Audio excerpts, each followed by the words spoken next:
Hey guys, good evening. তোমরা সকলে কেমন আছো? আশা করছি তোমরা সকলে ভালো আছো। আমিও মোটামুটি ভালো আছি। তো আজকের ব্লগটা অন্য জায়গা থেকে, অন্য পজিশন থেকে ভিডিওটা করা হচ্ছে। তো ভাবছো তো কোথায়? এটা হলো আমার বাপের বাড়ি। তো আজকের বাপের বাড়িতে এসেছি, আর এখন বাজে 5টা। তো সকালে সারাদিন যেহেতু ব্লগ ভিডিও বানানো হয়নি, তাই জন্য এখন ভিডিওটা স্টার্ট করলাম। তো বাপের বাড়িতে এসেছি, মা এসছে। মাকে তো আর এই বাড়িতে একা একা ছাড়া হয় না, সঙ্গে কেউ না কেউ আসে। মা যেহেতু মামার বাড়িতে থাকে, তো ওখান থেকে মাসি আসে, না ভাইয়ের বউ আসে, না ভাই আসে, কেউ না কেউ আসে, আর আমি এখান থেকে মায়ের সাথে আসি। তো সঙ্গে থাকো সারাদিন, মানে এখন থেকে কতটুকু কি শেয়ার করতে পারছি, সঙ্গে থাকো, দেখতে থাকো। আশা করছি ভালো লাগবে। আর ভালো লাগলে লাইক কমেন্ট শেয়ার করতে ভুলো না। আর নতুন হয়ে থাকলে চ্যানেলটাকে সাবস্ক্রাইব করে আমার পাশে থেকো।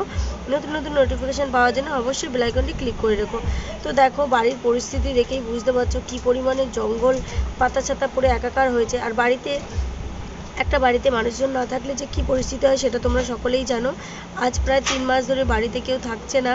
মা তো থাকছে মামার বাড়িতে, আর আমি আমার বাড়িতে। তো আমার বেসিক্যালি এই বাড়িতে আসা হয় না, মাও আসে না, খুবই কম আসে। মাকে এই বাড়িতে একা একা রাখা হয় না।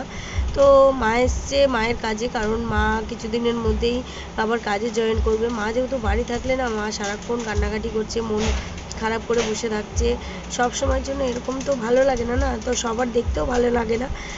মাসিরা মামারা সবাই বলছে যে তুই কাজে জয়েন কর, তাহলে মন ভালো থাকবে, মন মেজাজও ভালো থাকবে, তুইও ভালো থাকবে। আর সারাক্ষণ তুই কান্নাকাটি করিস, দেখতেও ভালো লাগে না। তো বাড়িতে পরিস্থিতি এমন খারাপ দেখে আমার একদমই ভালো লাগছিল না, যার জন্য আমি পরিষ্কার করতে লেগে পড়েছি। আর মা ওদিকে ঘরের ভিতরে জামা কাপড় গোছাচ্ছে, কী কী নিয়ে যাবে না নিয়ে যাবে। আর বাড়িতে যেহেতু এসছি, আর মানে আশেপাশে যেহেতু লোকজন থাকে, তো সবারই মোটামুটি একটু ভয় ভয় লাগে বলে, তাই জন্য বাড়িতে একটু একেবারে ধূপ ধুনো দিয়েই তারপর যাব। তো তোমরা কিন্তু সঙ্গে দেখো, কেউ কিন্তু স্কিপ করে দেখো না, ঠিক আছে? আশা করছি আমার ব্লগটা ভালো লাগবে। তো চলো আমি পরিষ্কার করে নিই। আর ওদিকে মা কী করছে একবার দেখো। তো দেখো, মা শাড়ি টাড়িগুলো বার করছে। এই ঘরটা যে মা এখন যে টেবিল পাতাচ্ছে, এই ঘরটায় থাকতাম আমি। আর এই যে ছোট ঘরটা, এটা হলো রান্নাঘর।